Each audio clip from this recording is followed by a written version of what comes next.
Los invitamos entonces a este nuevo encuentro y los invitamos a concentrarnos en esta melodía, en esta canción, trayendo a nuestra memoria a quienes cuidamos a diario. Y también los invito a que nos pongamos a nosotros mismos en estas palabras y en esta melodía, invitándolos también a cuidarnos a nosotros mismos. Como Pablo también tuvo en su haber el cuidado de las iglesias, el cuidado de las comunidades cristianas. Entiendo que la sinodalidad también nos habla del cuidado mutuo en nuestra iglesia, en una iglesia que muchas veces ha dejado el cuidado a un lado. Entonces, sinodalidad también quiere decir recuperar el cuidado. El andar juntos, el caminar juntos, requiere de una sensibilidad especial. Cuando caminamos juntos y queremos llegar juntos a un lugar, necesitamos poder concentrarnos en el ritmo del caminar, en la respiración del otro, en percibir su cansancio, su vitalidad, en percibir cómo está el otro en ese caminar y cómo está uno mismo también, en ser capaz de decir, che, para un poquito que no doy más, ¿no? O decir, bueno, pues apuremos el paso, ¿no? O quizás descansemos un poco, ¿no? Paremos un poquito acá. ¿Qué te parece si aprovechamos esa sombra? ¿O qué te parece si acampamos un poquito acá? ¿No? Entonces, sinodalidad también es eso, ser sinodales es poder caminar respetándonos mutuamente, tomando decisiones en común, conjuntamente, ¿sí? No esperando que otro decida por nosotros, sino tomando decisiones en conjunto. Eso es ser sinodales, es caminar juntos. Entonces, les quise traer esta canción para recordarnos que podemos pedirnos, cuidarnos. Bueno, nos habíamos quedado por esta pregunta el viernes, ¿qué tan fácil o difícil podía ser para alguien pertenecer a la comunidad cristiana? ¿No? Y habíamos puesto como modelo a Pablo, ¿no? Pues eso, podía ser tan difícil o tan fácil como le resultó a Pablo, ¿no?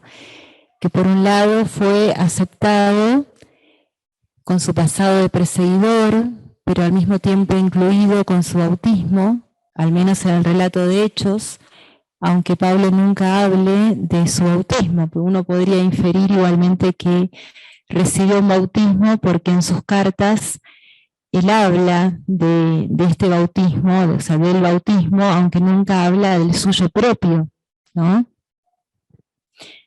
Y al mismo tiempo, Pablo siempre habla de su reconocimiento como apóstol, ¿no? Y habíamos constatado también que en el libro de los Hechos a Pablo nunca se lo reconoce como apóstol, nunca se le da el título de apóstol, ¿no? Bien. Pablo nunca rehuye de su pasado como fariseo, ni de su estigma como perseguidor. Habíamos visto también que Pablo, de hecho, reconoce que fue perseguidor, pero nunca dice cómo fue esa persecución, en calidad de qué, si fue como testigo en un juicio, si solamente fue de palabra, ¿sí? Y me gusta mucho esto que dice Pablo en la primera carta a los Corintios, en su identidad de apóstol. Dice, por la gracia de Dios, soy lo que soy. y su gracia no fue estéril en mí, sino que yo he trabajado más que todos ellos, aunque no he sido yo, sino la gracia de Dios que está conmigo. Ojalá que nosotros también podamos decir esto como Pablo. Por la gracia de Dios soy lo que soy.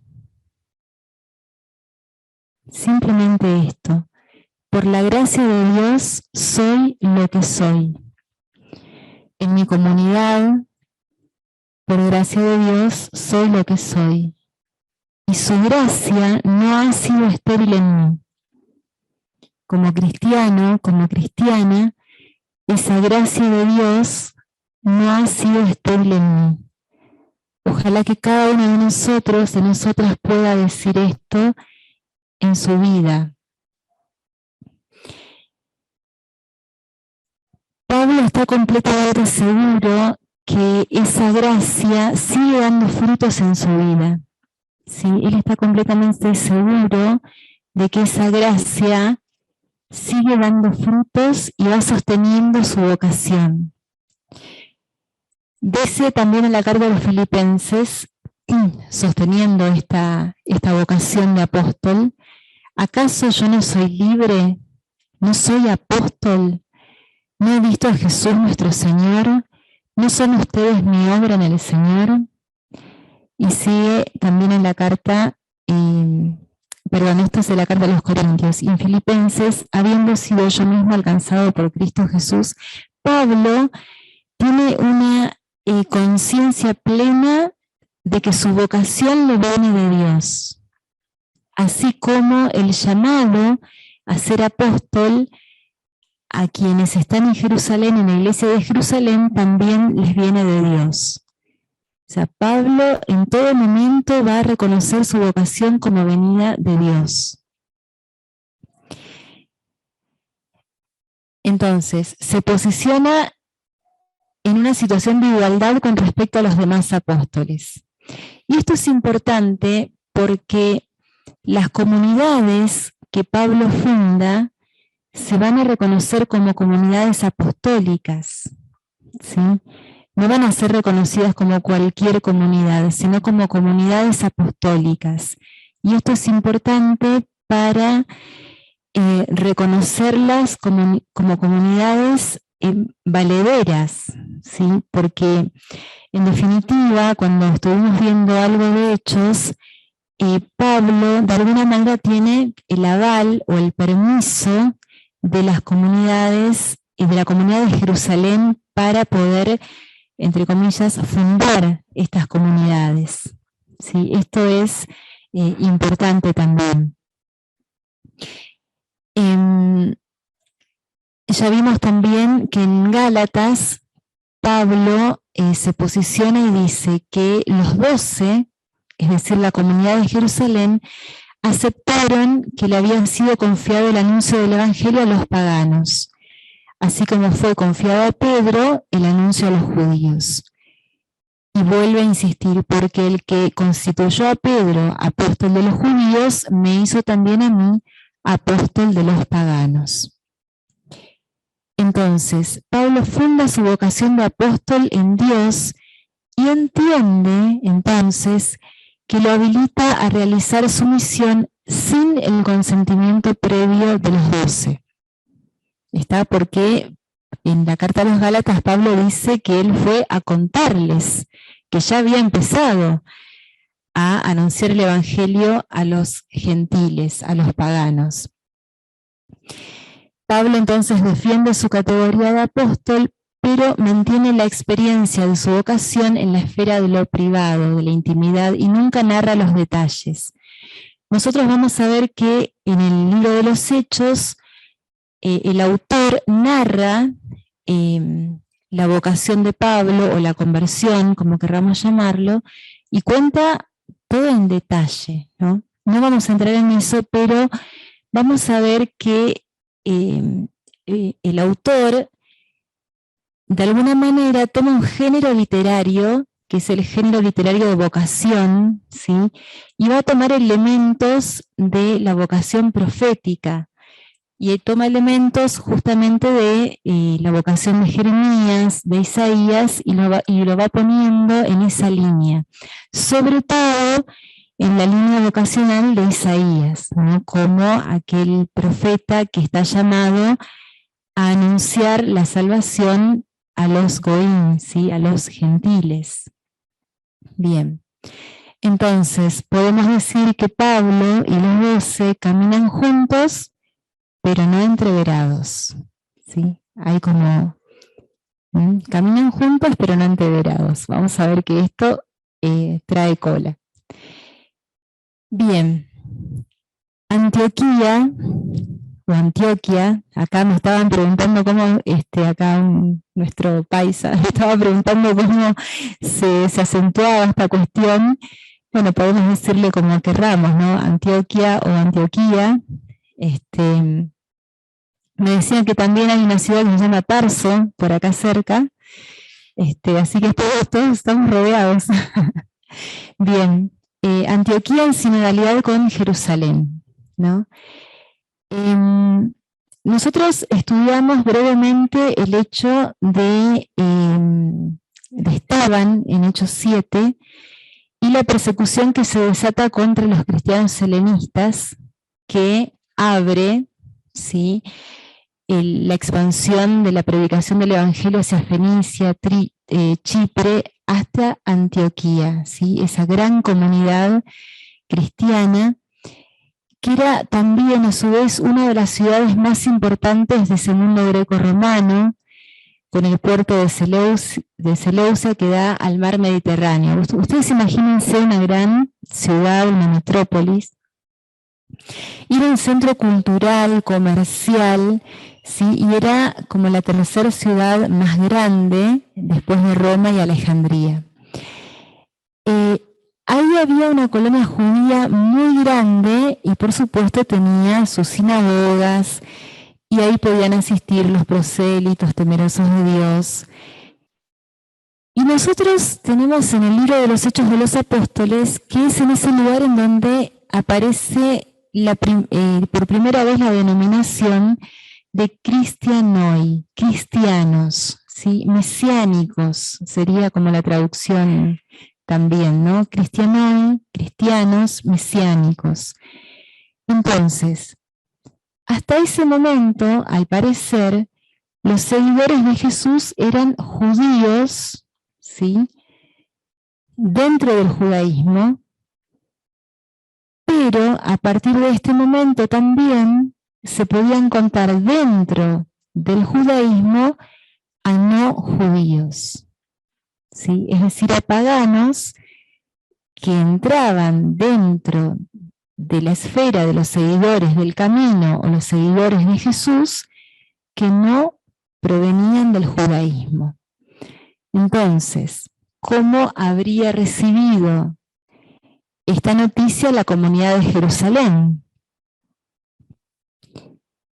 Esto si uno cree o piensa que en la comunidad de Jerusalén no existía ninguna comunidad con helenistas, ¿sí? Pero nosotros ya vimos que había alguna comunidad helenista en Jerusalén. Pero parece que en Antioquía la cosa estaba como desbordada, ¿sí?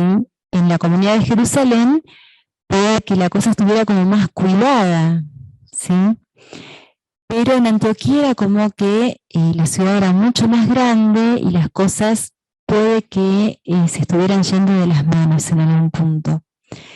Entonces, la reacción de la comunidad, ¿sí?, de Jerusalén es la inquietud y mandan a alguien a ver qué pasa.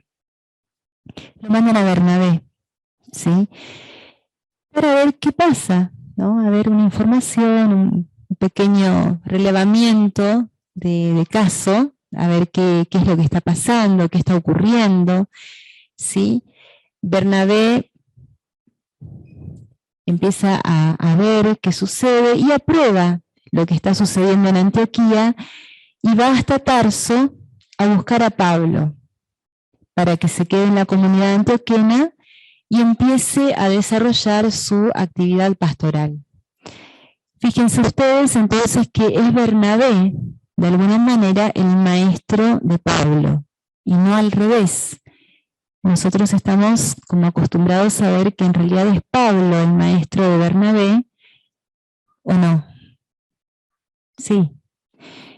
Entonces, es Bernabé el maestro de Pablo, ¿sí? Según Hechos. Bien, veamos entonces algunas características de otra comunidad.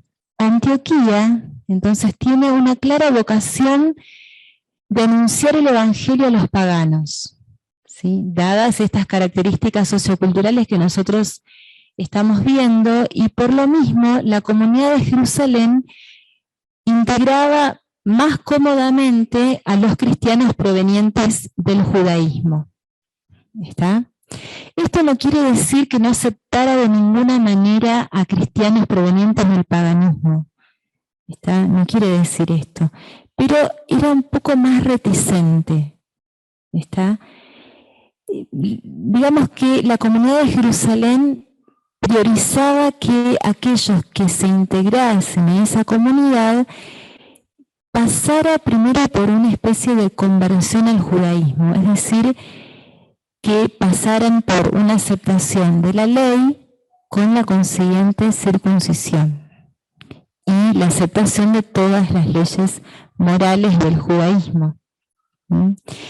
La comunidad antioquena, por otro lado, consideraba que para ser cristiano lo más importante era la fe en Cristo, mientras que la comunidad de Jerusalén exigía más que nada la observancia de la ley.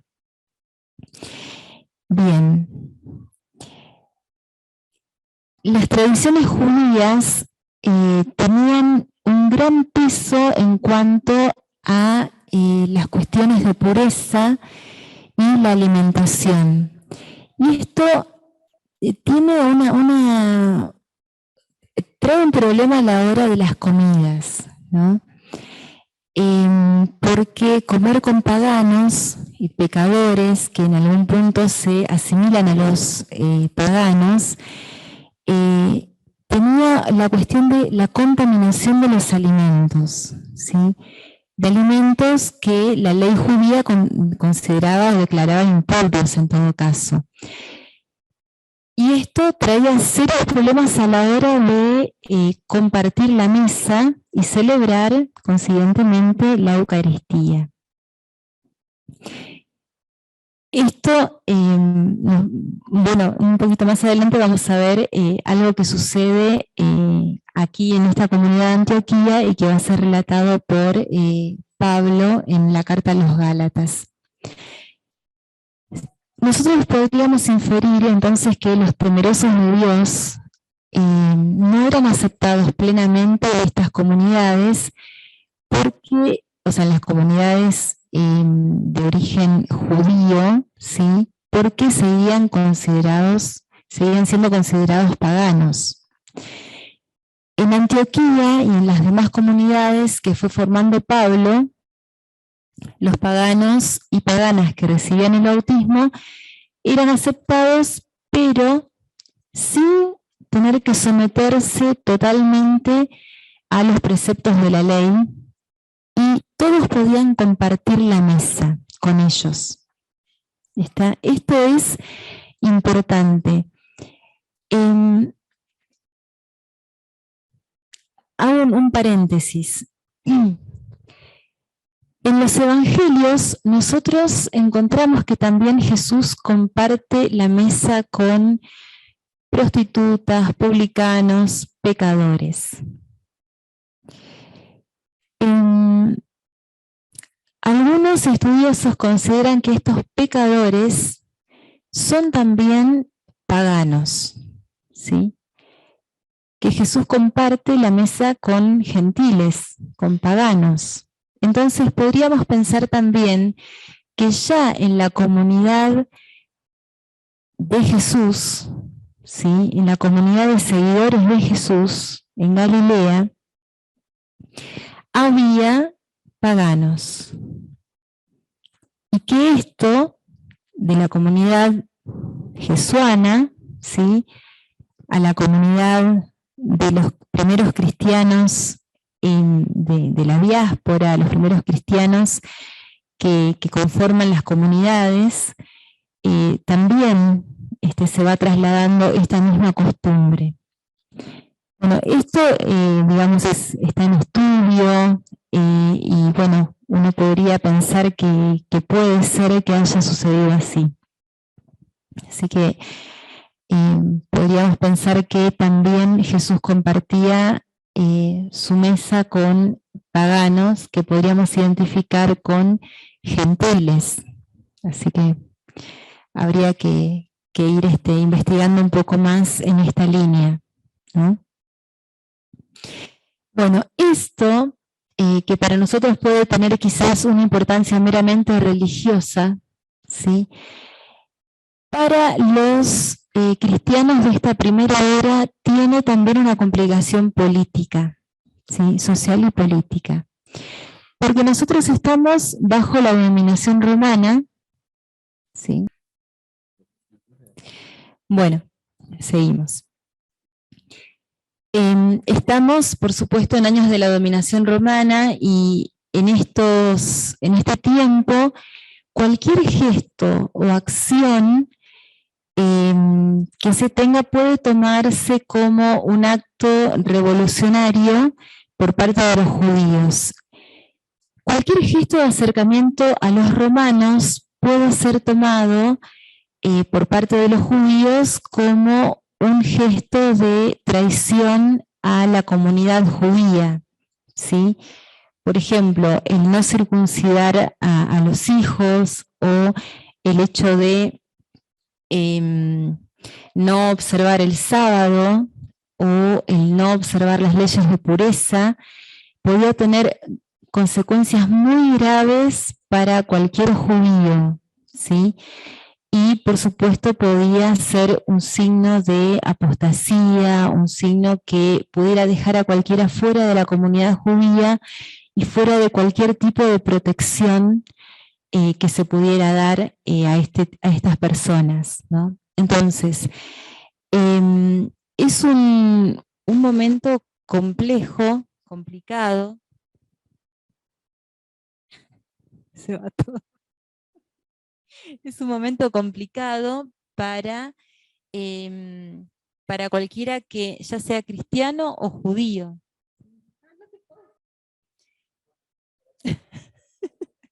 Bueno, entonces, se puede comprender que la preocupación de los judíos cristianos de Jerusalén sea fuerte con respecto a los judíos cristianos de Antioquía, ¿sí?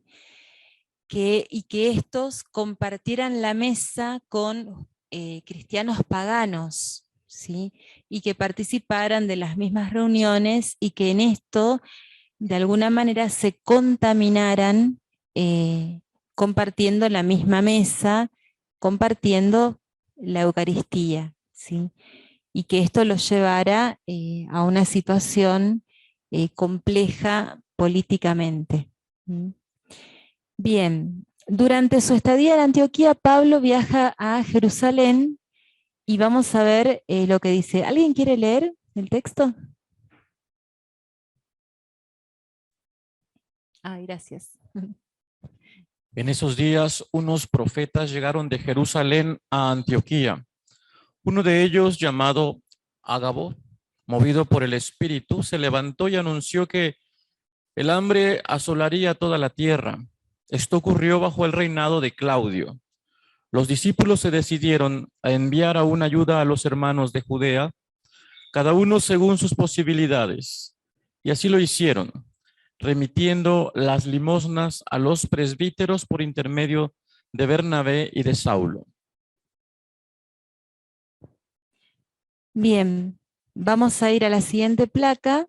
¿Sí? Acá hay una profecía, y en la siguiente placa, alguien que quiera leer la siguiente, lo que dice Pablo en la carta a los Gálatas. Subí nuevamente a Jerusalén con Bernabé, llevando conmigo a Tito. Lo hice en virtud de una revelación divina y les expuse el evangelio que predicó que predico entre los paganos, en particular a los dirigentes, para asegurarme que no corría o no había corrido en vano. Pero ni siquiera Tito, que estaba conmigo y era de origen pagano, fue obligado a circuncidarse. Bien, tenemos entonces que Pablo sube a Jerusalén, ¿sí?, con Bernabé, a llevar una colecta, ¿sí?, una ayuda humanitaria por una situación particular, que era esta situación de hambre en Judea. Y en la carta a los Gálatas, Pablo dice que sube a Jerusalén con Bernabé y que lo lleva a Tito, que era de origen pagano.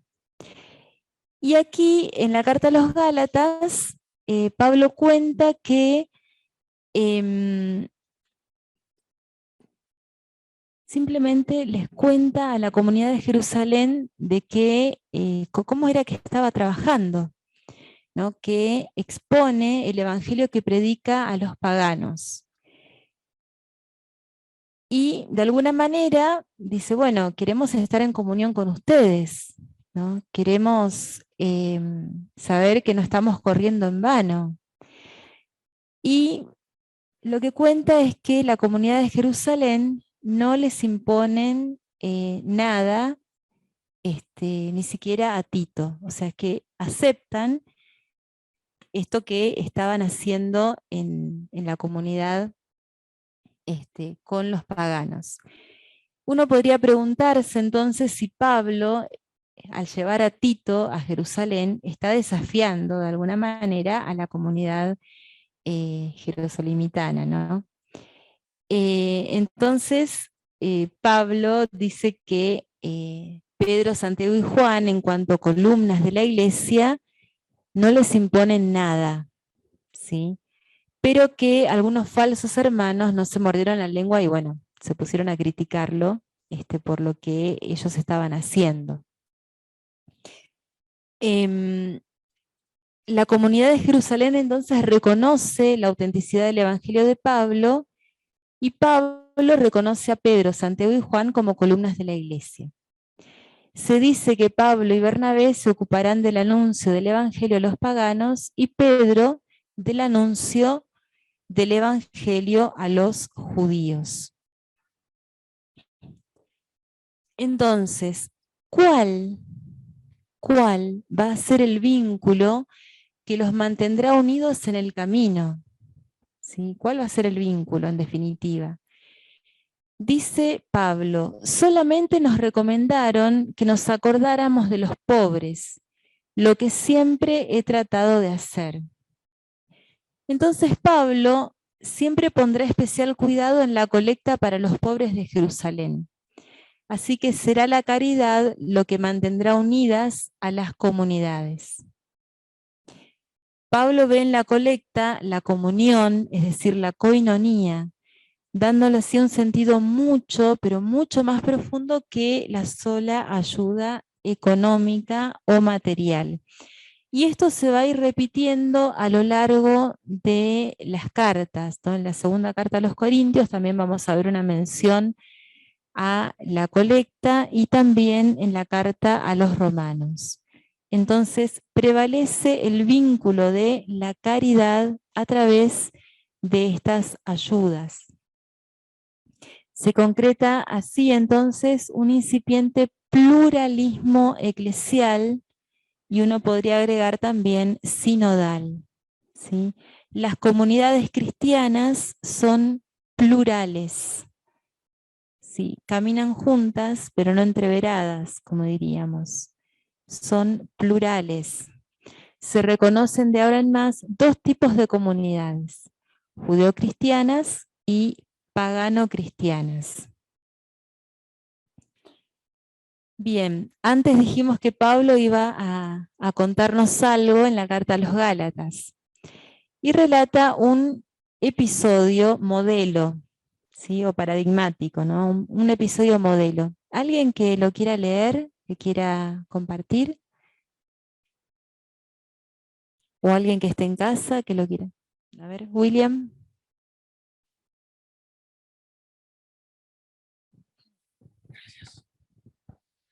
Pero cuando Cefas llegó a Antioquía, yo le hice frente porque su conducta era reprensible. En efecto, antes que llegaran algunos enviados de Santiago, él comía con los paganos, pero cuando estos llegaron, se alejó de ellos y permanecía apartado por temor a los partidarios de la circuncisión. Los demás judíos lo imitaron y hasta el mismo Bernabé se dejó arrastrar por su simulación. Cuando yo vi que no procedían rectamente, según la verdad del Evangelio, dije a Cefas delante de todos: si tú, que eres judío, vives como los paganos y no como los judíos, ¿por qué obligas a los paganos a que vivan como los judíos? Gracias, William. Bueno, los invito a que vuelvan a repasar la lectura.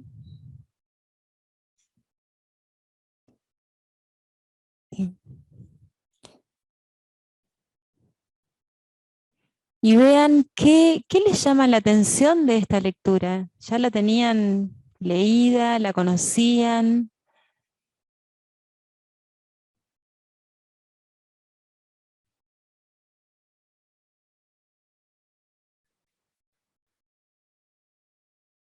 Ellos llegan a Jerusalén y los atienden y los reciben, y bueno, Pedro y él los aceptan y todo bien.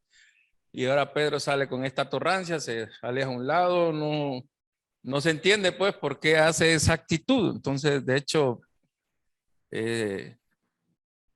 no sé, hay como una incoherencia pues, o sea, por un lado sí, por otro lado no, o es sí o no, pero es una cosa ahí que no se entiende de lo que...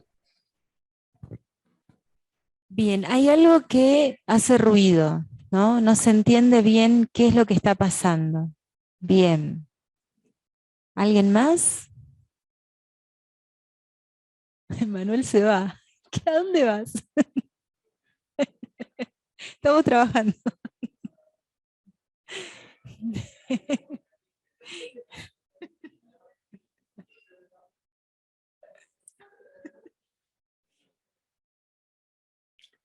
Bueno, fíjense que en el libro de los Hechos de los Apóstoles, Pedro tiene en su haber la conversión de ¿quién? ¿Se acuerdan? Habíamos dicho que Pedro tenía en su haber la conversión de un ¿qué? De un pagano. ¿Quién lo dijo? Muy bien, Yolanda estaba atenta. ¿Sí? De un pagano, ¿sí? Un temeroso de Dios, un centurión romano, ¿sí? Cornelio. Bien. Y ahí se acordó también. Muy bien, Pedro. La conversión de Cornelio. Dios le había dicho que lo tenía que bautizar. Y no solamente que lo tenía que bautizar, sino que tenía que comer con él. Y Pedro se había puesto con los pelos de punta. ¿Cómo que comer con ese pagano? Dios le había dicho, sí, tenés que comer con él. ¿No? Entonces, después cuando él vuelve a la comunidad, le dicen, pero vos estuviste comiendo con un pagano. No, discúlpeme, yo comí con él porque Dios me dijo que comiera con él. Entonces, bueno, si Dios te dijo, no hay problema, ¿no? Bueno, eso está en Hechos 10 y 11, a capítulos 10 y 11, si ustedes lo quieren leer después, léanlo. Entonces, Pedro estaba ahí tranquilo, con su conciencia, con todo, porque Dios se lo había pedido, Dios se lo había mandado. Muy bien. La cuestión es que después de esta experiencia, Pedro, al parecer, va a Antioquía. ¿Sí? Va a Antioquía y decide visitar a esa comunidad. Y entonces también hace lo que hacen en Antioquía.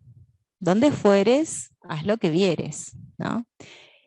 Y come con estas comunidades, hace lo que hacen en estas comunidades. Y esta comunidad de Antioquía es una comunidad mixta. Es decir, tiene cristianos de origen pagano conviviendo con cristianos de origen judío, ¿no? Entonces las comidas, el compartir la mesa es mixto, la Eucaristía es mixta, se comparte mixto, o sea, es todo con todos, No es que por un lado se celebra la Eucaristía con alguien de origen pagano y por el otro lado se hace una Eucaristía para alguien de origen judío. ¿Sí? Bien. Mientras Pedro estaba en Antioquía, ¿sí? Podríamos decir que sucede algo así como una investigación participativa, ¿no? ¿Oyeron hablar en ciencias sociales que se habla de investigación participativa? Bueno, acá podríamos aplicar algo de esto, ¿no? Mientras Pedro está en Antioquía, el grupo de Santiago manda gente, es decir, el grupo de la iglesia de Jerusalén manda gente y Pedro es investigado, espiado, evaluado por estos miembros de la comunidad de Jerusalén. ¿Sí? Al parecer, esta comunidad es la guardiana de la ortodoxia y ortopraxis judeocristiana. ¿Sí? Y parece que Pedro le tiene miedo. ¿Por qué? Porque automáticamente deja de hacer lo que está haciendo. Deja de comer con los cristiano-paganos. Por lo tanto, deja de celebrar la Eucaristía con ellos. Y al mismo tiempo lo imita Bernabé. Y ahí, bueno, Pablo se prende fuego. Como diríamos en Argentina, se pone de la nuca y bueno, se enoja con justa razón, ¿no?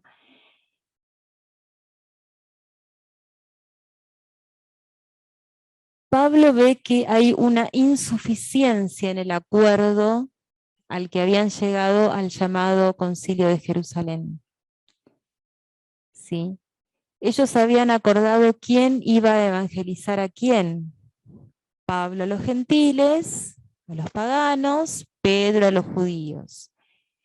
Pero no llegaron a acordar cómo convivirían las comunidades mixtas. Y esto se da aquí en Antioquía. Este problema surge aquí. El incidente es grave, gravísimo, en realidad, ¿sí? Porque uno lo puede calificar de cismático, en definitiva, porque causa una división, ¿sí? Pedro le da a entender a los paganos cristianos que peca al comer con ellos y ellas, ¿sí? Que en definitiva la justificación, la redención, ¿sí? Está condicionada por el cumplimiento de las prácticas legales judías y no por la gracia de Cristo. Esto es lo grave. Esta es la consecuencia que se desprende del acto de Pedro.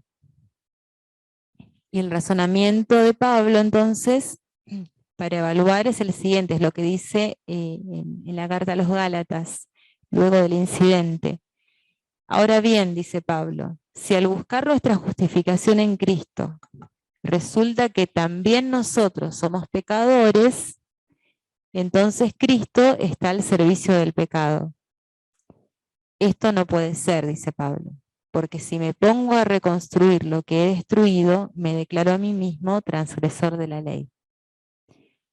Entonces, Pablo lo que está diciendo, en definitiva, es que la salvación, la redención, de ningún modo está condicionada por el cumplimiento de la ley, sino que la redención depende única y exclusivamente de la gracia. Bueno, nos damos cuenta entonces de qué tan grave es esto que sucede en la comunidad de Antioquía y lo importante que es esto para comprender todo lo que se viene, todo lo que va surgiendo en las comunidades paulinas, ¿no? Esta carta a los Gálatas nos ayuda a comprender cuál es la comprensión que tiene Pablo, no solamente de cómo es una comunidad cristiana y de qué va una comunidad cristiana, sino de cómo comprende Pablo la gracia de Cristo.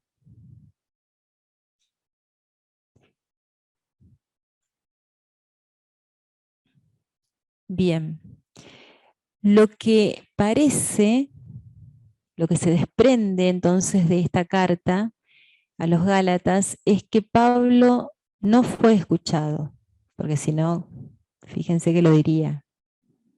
¿Mm? Pablo no fue escuchado. Es posible entonces que en este caso se haya recurrido a lo que se llaman las cláusulas de Santiago, que aparecen en el libro de los Hechos, y que son las siguientes. O sea, lo que se desprende de lo que se llamó el Concilio de Jerusalén, ¿no? Que se abstengan de lo que está contaminado por los ídolos, de las uniones ilegales, de la carne de animales muertos sin desangrar y de la sangre, que se abstengan de la carne inmolada a los ídolos, de la sangre, de la carne de animales muertos sin desangrar y de las uniones ilegales, harán bien en cumplir todo esto a Dios. Esto es, son dos versículos que, bueno, se repiten, pero que en definitiva se reconocen como el mandato o las cláusulas de Santiago en el libro de los Hechos de los Apóstoles. Pablo, en definitiva, corta relaciones con Jerusalén y Antioquía, con Pedro, Santiago y Bernabé.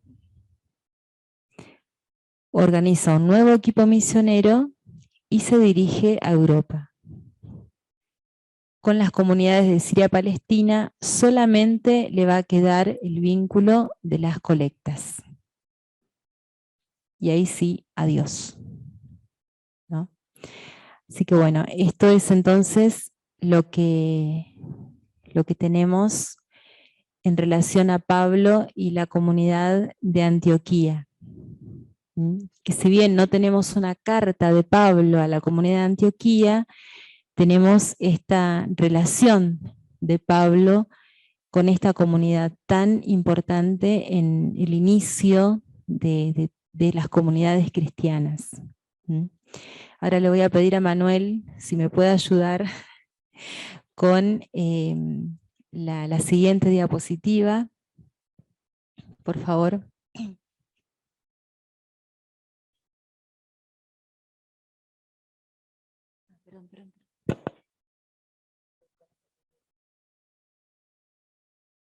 Ay, no, perdón.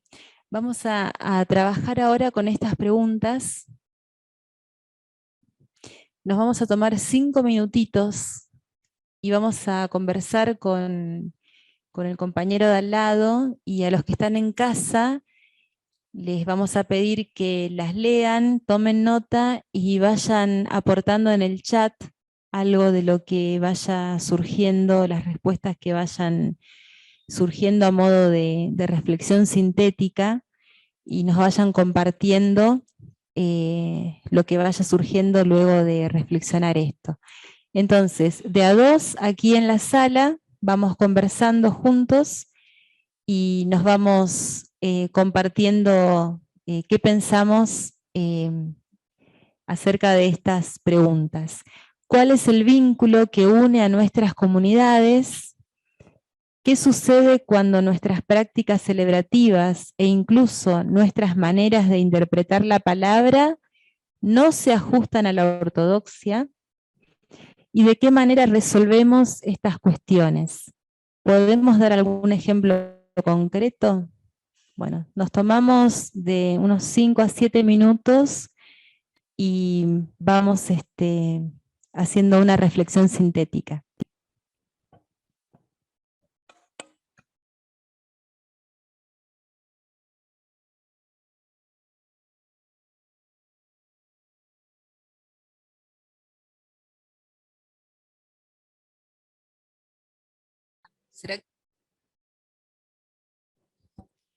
Bueno,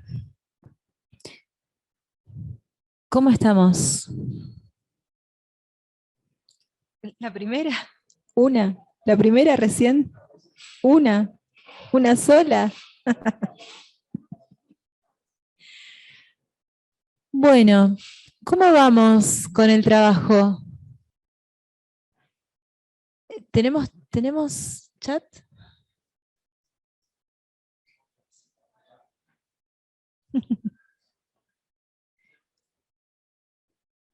Sí, a ver.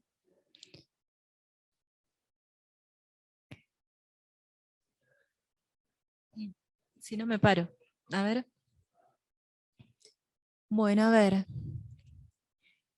Tenemos a Luis, que desde casa nos responde. Sí, a ver, por favor. Bueno, primero vamos a leer a quienes nos comparten desde sus casas. Dice, muchas veces, Álvaro nos dice, muchas veces nos une solo las celebraciones, muchas veces vacías, que no están relacionadas entre la buena nueva, nuestra vida y nuestras realidades humanas. Somos felizmente tratados de ateos o herejes. Gloria a Dios. Muy fuerte lo que nos comparte el hermano. Claudia nos dice, cuando nuestras prácticas celebrativas y la manera de interpretar la palabra no se ajusta a la ortodoxia, somos tachados de herejes y somos marginados y excluidos por las comunidades apegadas a la ortodoxia. También muy fuerte el testimonio de Claudia. He aprendido a vivir la buena nueva en pequeñas comunidades domésticas, nos dice Álvaro. Maritza, la Eucaristía y las comunidades eclesiales de base cuando están activas. Alejandra nos comparte, camino a la sinodalidad, quizás nos falta eso, lo común que nos una, la caridad, como las comunidades de Pablo y las de Pedro. Claudia también nos vuelve a compartir un ejemplo concreto. Soy catequista y he aprendido a realizar relecturas de los textos bíblicos, por lo que mi párroco me llamó la atención por la manera como interpretaba los textos. Tuve que cambiar de parroquia. Bueno, menos mal. Claudia, muy bien. Cambió de parroquia. Nos une el deseo de compartir, dice Luis. Gracias, Manuel. Así fuimos formados, soy protestante. Lo hacemos como una actividad diaria en pequeños grupos y los fines de semana vamos al templo. Suele haber dificultades cuando aparece el orden jerárquico, que lo tenemos, pero en los grupos nos manejamos mejor porque nos relacionamos a otro nivel. El vínculo que nos une es la palabra, dice Mari Carmen. Sin embargo, cuando la práctica celebrativa no se ajusta a lo que se está acostumbrado, hay una separación y llamada de atención de los párrocos para seguir una línea y no escandalizar a la comunidad. Creo que lo más importante es abrirnos a la escucha por ambas partes, para poder vivir una sinodalidad verdadera. Muy bien, muchas gracias Mari Carmen, muchas gracias a todos los que compartieron sus experiencias. Y aquí en la sala, ¿quién quisiera compartir, quisiera también contarnos? Los escuchamos. Aquí Eugenio, muy bien. Eugenio. No sé si le vas a entender. Callada vida. Nosotros concordamos com o que já foi dito, que estamos acostumbrados a participar de las celebraciones. Cuando salimos de las celebraciones, tenemos muchas dificultades para caminharmos dentro de nuestras actividades.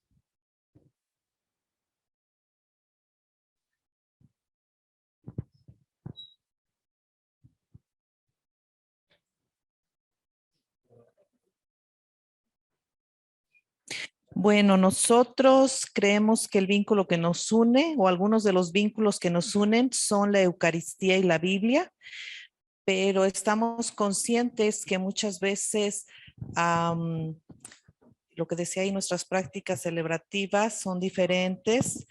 Por ejemplo, en la Eucaristía y en la Biblia tenemos situaciones donde algunos párrocos o en algunas parroquias ya dan la comunión en la mano y muchas personas a lo mejor no aceptan esto o en otras parroquias no se acepta. En algunas parroquias se hace la lectura, el estudio de la Biblia, en otros no. Entonces tenemos esas diferencias, ¿verdad? Y creemos que al final no es como que se resuelve algo, porque cada parroquia o cada párroco o cada comunidad sigue haciendo lo que más le conviene y lo único que podemos hacer es ser tolerantes los unos con los otros.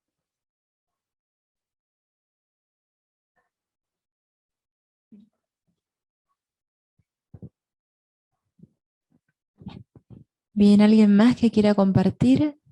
Seguramente hay muchas más. Aquí, Manuel, Juan Manuel. Aquí platicamos sobre el asunto, la Eucaristía, algunas prácticas religiosas, algunas devociones, algunos momentos de formación y también algunos gestos solidarios y compartir alguna despensa o visitar a algún enfermo. Pues empiezan las críticas, el rechazo, algunos se van, les cae el derecho canónico. Se convoca asamblea cuando hay dificultades, algunas cuestiones, se convoca asamblea, se discierne y al final de cuentas se acepta lo que dice el señor cura.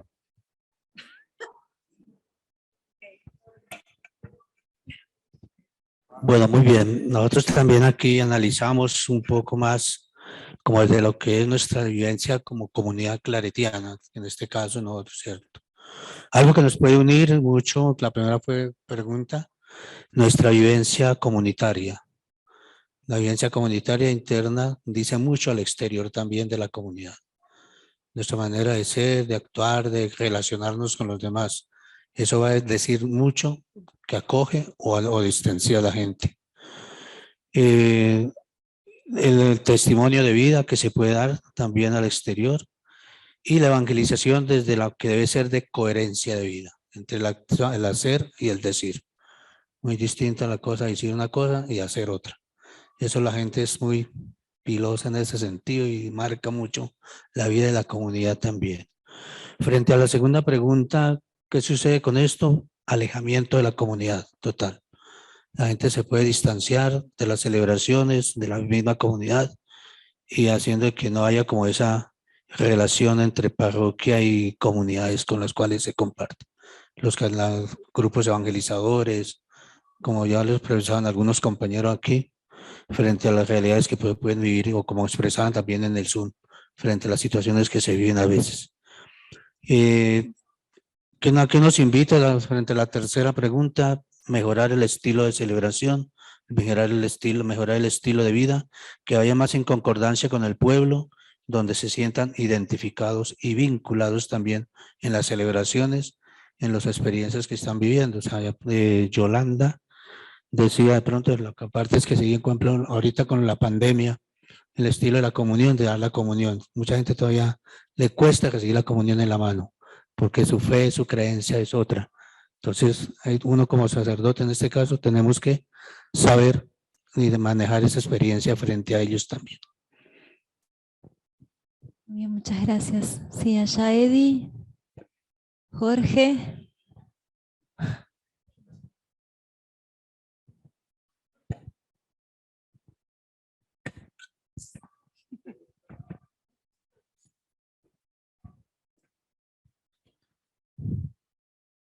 Bien, nosotros vamos a compartir primero lo que nos une. Primeramente encontramos la fe en Jesús. Después la palabra de Dios, el evangelio, la buena noticia, la caridad. Cuando la comunidad practica la caridad, eso une a la gente.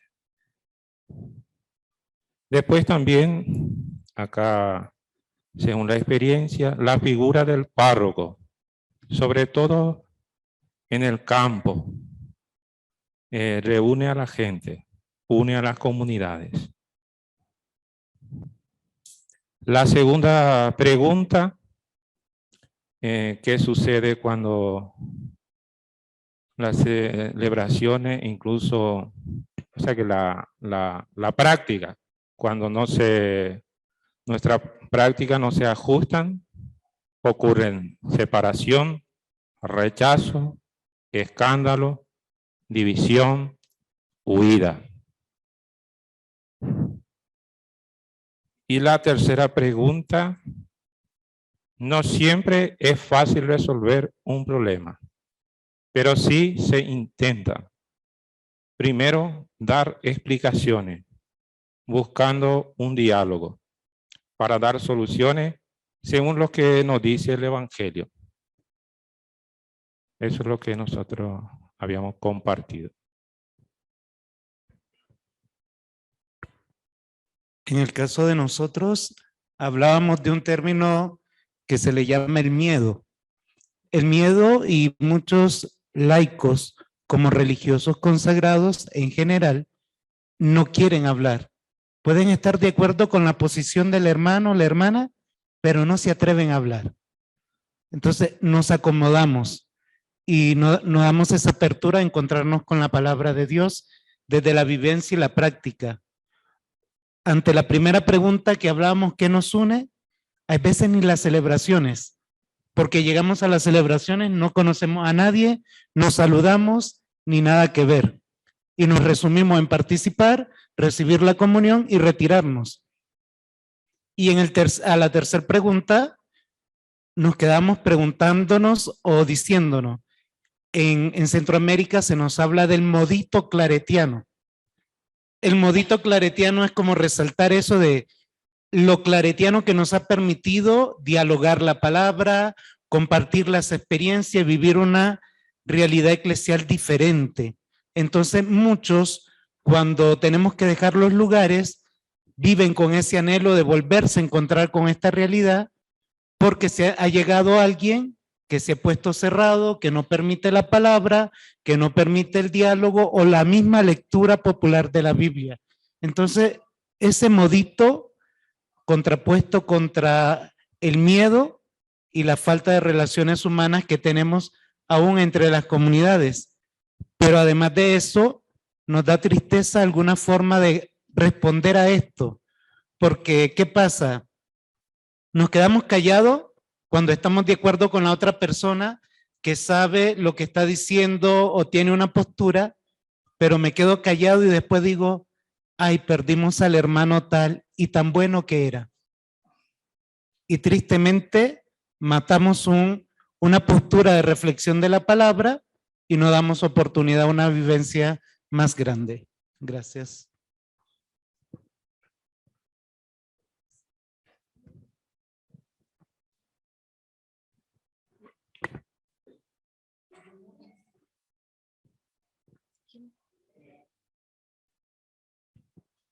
Yo le estaba compartiendo al Jaime que los mismos textos litúrgicos como que han perdido el aspecto celebrativo, el mismo lenguaje.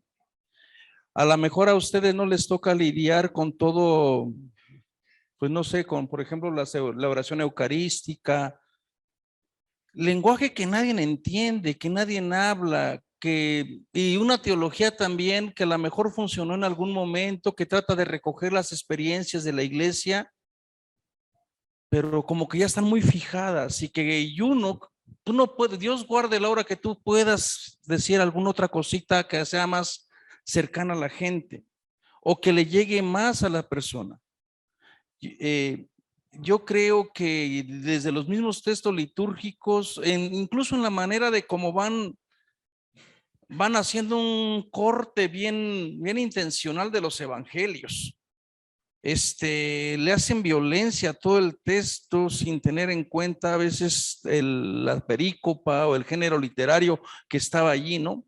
Entonces, como que todo eso uno está más preocupado de decir, a ver, ¿cómo tú puedes transmitirle este mensaje celebrativo a esta gente?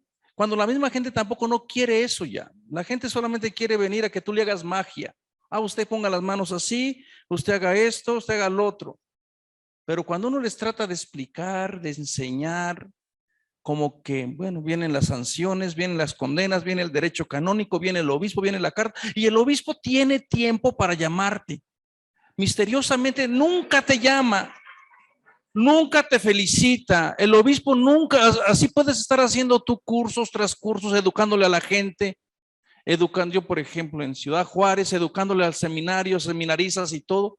Nunca una palabrita de agradecimiento, no porque uno lo espere, pero Dios guarde la hora que alguien le diga de que tú no dijiste tal palabra y que no seguiste el ritual, porque entonces te llama y te manda a la oficina y tú dices, bueno, y todo lo demás, todo lo que tú has hecho como que se redujo solamente a ese momento, ¿no? A mí en lo particular, de verdad, con el lenguaje sí tengo un poquito de palabra, porque el lenguaje es importante y Carlomán ya lo está repitiendo cada momento. El lenguaje, hay poder en la palabra. Es un poder. Y bueno, yo sé que mucha gente, por ejemplo, cuando tratamos de hablar inclusivamente, la gente no lo entiende porque piensa que el lenguaje, que la gramática es como palabra de Dios también y que no hay que cuestionarle la palabra de Dios a la gramática. Pero bueno, yo creo que todavía nos hace falta por recorrer mucho campo para hacer el aspecto celebrativo del encuentro de la comunidad con la palabra, con pan, con vino. De lo contrario, nos vamos a quedar en puros símbolos vacíos.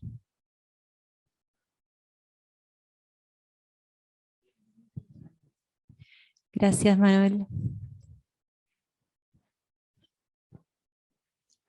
Quero dar um testemunho.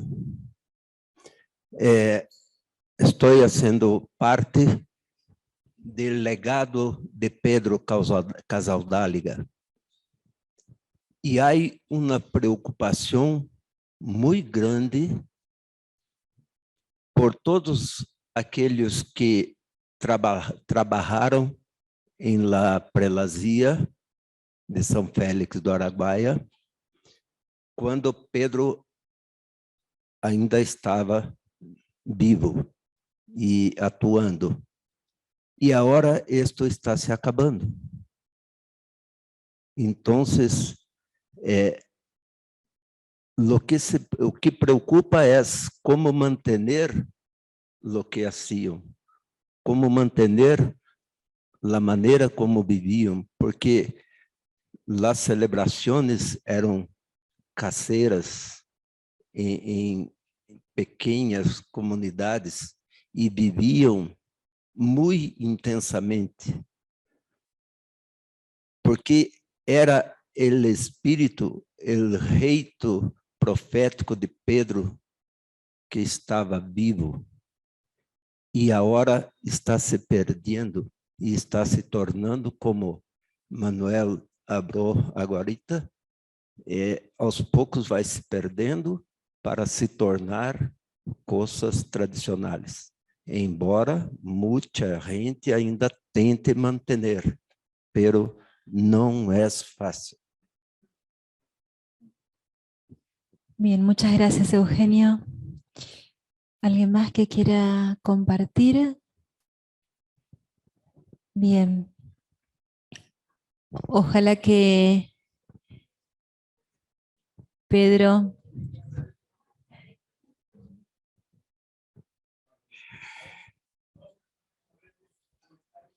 sí, vamos a seguir compartiendo los comentarios que tenemos en el chat. Sí. No hay red.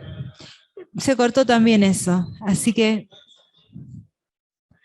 No hay más.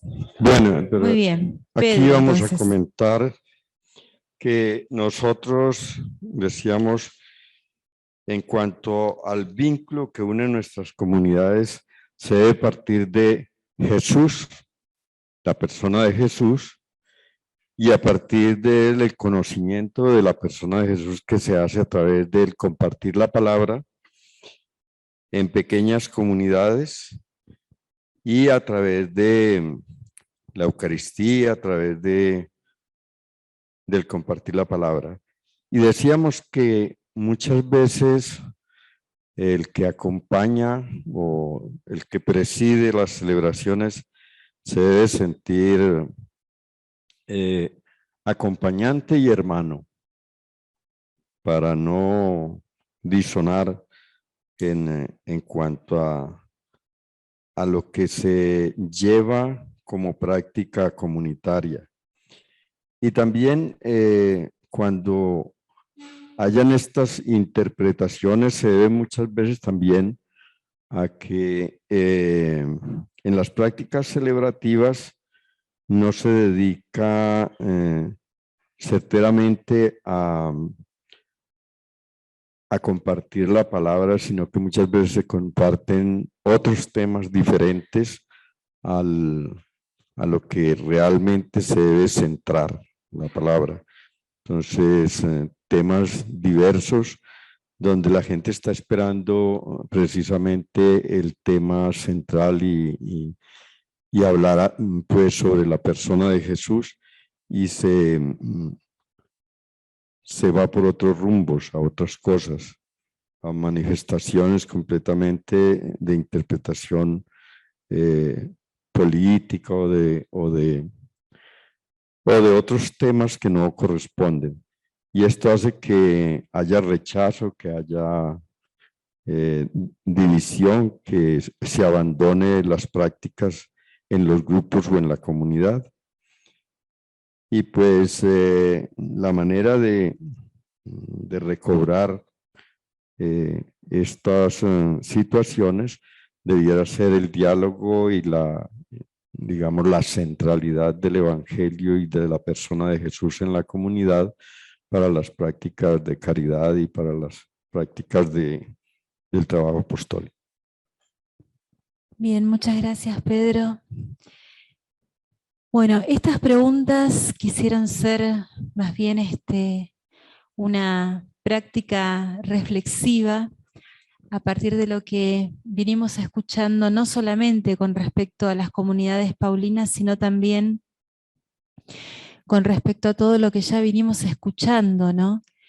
Esta mañana, al menos a mí, me resultó muy significativo lo que escuchamos con el padre Toribio, y me resonaba mucho esto de la posibilidad de que la comunidad pudiera ser reconciliadora, ¿no? Ese texto que nos trajo el padre, muchas veces lo utilizamos para fundamentar el sacramento de la reconciliación, ¿no? Lo que ustedes aten en la tierra quedará atado aquí, lo que desaten en la tierra quedará desatado en el cielo, ¿no? Bueno, nos han enseñado que eso lo pueden hacer los sacerdotes, ¿no? Y sin embargo es un texto que está dirigido a toda la comunidad, ¿no? ¿Cómo podemos rescatar sinodalmente ese poder de la comunidad? Ese poder reconciliador de la comunidad, ese poder que tenemos en Jesús, ese poder que nos da Jesús de reconciliarnos, ¿no? De poder vivir el perdón, de poder vivir la reconciliación, de poder vivir la comunidad, de poder vivir la sinodalidad, ¿no? Es importante que nosotros podamos ver en nuestras pequeñas comunidades, cuál es el vínculo que nos une, que podamos hacerlo consciente, ¿sí? Así como en estas primeras comunidades hicieron el esfuerzo sobrehumano quizás de ver cuál era el vínculo que los unía, así como también pudieron ver cuáles eran los vínculos que los desunían, ¿sí? Pudieron hacer consciente eso, pudieron ver, bueno, esto no, esto sí. Por acá no nos podemos encontrar, pero por acá sí. El vínculo de la caridad, el vínculo de la ayuda a los pobres fue el que encontraron mientras iban caminando, porque en las otras cuestiones se agarraron a las piñas más o menos, ¿no? Yo te vigilo, vos me vigilás, esto sí, esto no, no me gusta cómo celebrás, no me gusta cómo compartís la mesa, a mí no me gusta cómo la compartís vos, a mí no me gusta lo que decís, a mí no me gusta cómo hablás. Eso Jesús no lo dijo, aquello tampoco, no, pero a mí no me gusta cómo partís el pan vos, a mí no me gusta cómo celebrás vos. Entonces, bueno, a mí no me gusta lo que predicas vos, y a mí no me gusta lo que estás haciendo vos. Bueno, pero busquemos algo, ¿en dónde nos podemos unir? ¿Dónde nos podemos encontrar? Entonces, en algo al menos, en algo. Y en nuestra iglesia de hoy también busquemos dónde nos podemos encontrar. ¿En qué lugar? ¿En dónde está nuestra sinodalidad hoy? ¿En dónde nos podemos encontrar en el camino? ¿En qué situaciones? ¿En qué palabras? ¿En qué gestos? ¿En qué celebraciones? ¿En qué modos de interpretar y de comprender la palabra? ¿En qué modos de vivir el Evangelio nos podemos encontrar?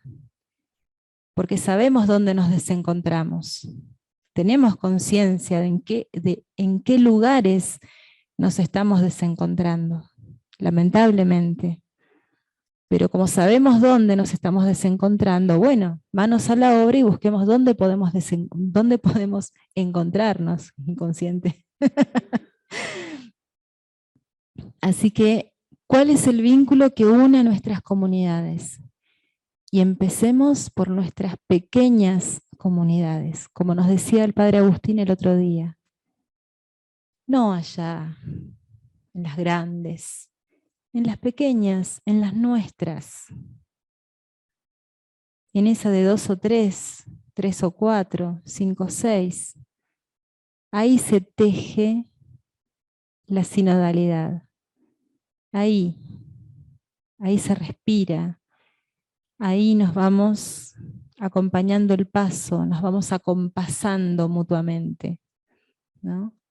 Y que ojalá nuestras comunidades sean no solamente consultivas, sino también deliberativas, que podamos tomar decisiones juntos, no solamente, como decía el hermano, que se haga lo que el señor cura dice, sino lo que todos como hermanos podamos decidir juntos, ¿no? Porque de eso se trata también. Bueno, ya estamos en tiempo, esperemos que mañana también podamos ir entrando en otras dimensiones de la sinodalidad en estas primeras comunidades. Muchas gracias por escucharnos, por la paciencia y también a las... Bien, hay un mensaje aquí en casa, muy bien. Bien, aquí nos dice Maritza, dice, en mi caso personal yo no tengo el sacramento del matrimonio, estoy casada por civil, sirvo en la iglesia, pero con algún sacerdote puedo comulgar y con otros no. Sobre todo uno que es licenciado en Derecho Canónico. Muy bien, bravísimo, muy bien. Gracias a Dios, la iglesia también está mucho más abierta, mucho más consciente de la caridad en este sentido. Muy bien, que siga comulgando. Así es. Muchísimas gracias por este tiempo y por encontrarnos nuevamente. Será hasta mañana.